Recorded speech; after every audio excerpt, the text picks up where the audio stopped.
दोस्तों मैं हूँ आप लोगों का प्रियांश। तो आपको पता ही होगा मैंने एक सब पहले एक साउंड बार बनाया था, तो वो साउंड बार जो है 1-2 महीने से बिगड़ चुका है। मतलब चालू तो होता है लेकिन चालू होने के बाद साउंड बजता है तो फिर वो बंद हो जाता है। तो ये प्रॉब्लम आ रही है उसमें। तो पहले हम अपने कमरे में आ जाते हैं, देखते वो कहाँ पे रखा है। तो देखिए दोस्तों, ये रहा अपना साउंड बार यहाँ पे रखा है। तो चलिए इसको लेके चलते हैं बाहर। देखिए इतना बड़ा है मेरा साउंड बार। अरे रे रे, इसका वायर ही फंस जाता है। कई बार ऐसा प्रॉब्लम आ चुका है मुझे कि कभी कभी इसका वायर ही फंस जाता है। तो चलिए इसको पहले बाहर लेके चलते हैं। देखिए ये रहा साउंड बार मेरा और ये रहा मैं खुद। तो चलिए इसको बाहर लेके चलते हैं। ये देखिए मैं आया और अपने स्टूडियो पे मैंने अपने साउंड बार को रखा। ये देखिए ये रहा साउंड बार मेरा। तो और इसके देखिए मैं इसके स्क्रू गिनवा दूँ आपको। 1 2 3 4 5 6 7 8 9 10 11 12, मतलब इतने बड़े स्पीकर में 12 स्क्रू दे के रखे हैं कंपनी वालों। मतलब मैंने लगाए, तो सोचिए कितना मजबूत और कितना हैवी होगा। और ये साउंड तो इसमें भयंकर आता है क्योंकि ये दोनों जो है टीवी के स्पीकर है। मैंने कबाड़ में से इसको लिया था, इसको 10 रुपये में लिया था, इसको 20 रुपये में लिए थे। और ये सब तो मैंने नया ही यूज़ किया है। ये सब मुझे पूरा सेट मतलब समझो कि 400 का आया था, लेकिन मेरे पास उतने रुपए नहीं थे तो मैंने मतलब सस्ते में काम चलाया था इसका। तो इसीलिए आपको मैं सबसे पहले इसको खोल के दिखाता हूँ कि इसके अंदर क्या है और क्या चीज़ खराबी हो चुकी है।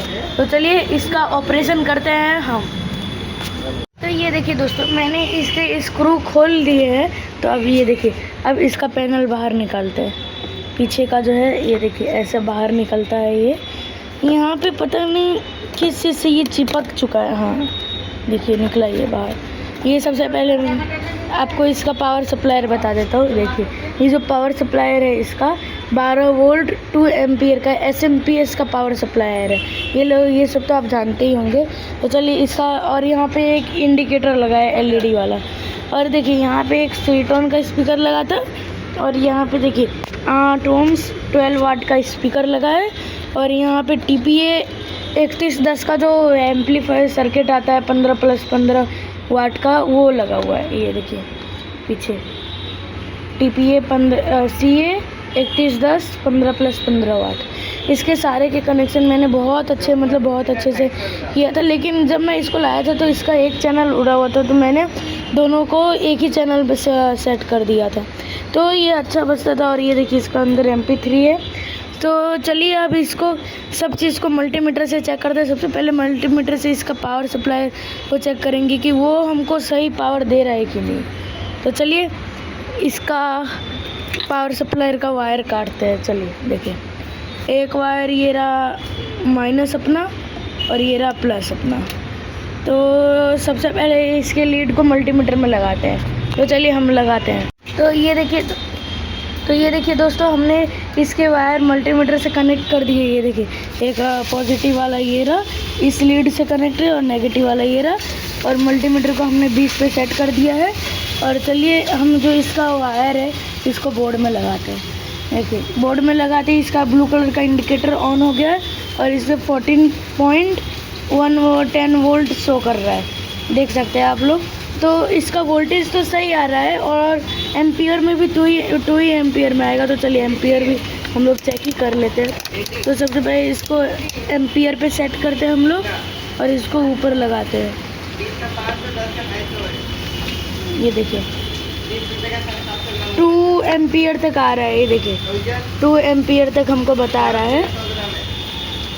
तो फिर हमने इसको लगा देते हैं वापस 20 वोल्ट पे सेट कर देते हैं ऐसे। देखिए 14.19 वोल्ट ही बता रहा है और इसका इंडिकेटर भी ऑन हो जाता है। तो अब पता नहीं इसमें क्या प्रॉब्लम आ रहा है। तो सबसे पहले हम इसको चेक करते हैं, इसके IC को चेक करते हैं। तो इसको हम बोर्ड में से निकालते हैं। देखिए ऐसे हम इसका वायर को निकालेंगे। निकल गया। और हम मल्टीमीटर के लीड को भी निकालते हैं क्योंकि ये SMP का पावर है, तो इसमें कैपेसिटर लगा है, इसलिए वो 5 मिनट के 5 नहीं 2 मिनट तक LED जलती है। तो इसको हम नॉइस मोड पे सेट कर देते हैं। और किसी भी आईसी को चेक करने के लिए आप सबसे पहले जो स्पीकर के लीड होते हैं उनको चेक कीजिए। देखिए एक स्पीकर का लीड ये रहा और दूसरा स्पीकर का लीड ये रहा। ये देखिए हमारा मल्टीमीटर नॉइस कर रहा है। इसका मतलब जो हमारा TPA 3110 जो है ये ख़राब हो चुका है। तो हमको इसको नया लगाना होगा। तो अभी मेरे पास अवेलेबल नहीं है, मैं लेके आऊँगा। तो आपको बोलिए इसके आगे वीडियो चाहिए कि नहीं चाहिए, आप मुझे कमेंट में ज़रूर बताइएगा। तब तक के लिए जय श्री राम दोस्तों।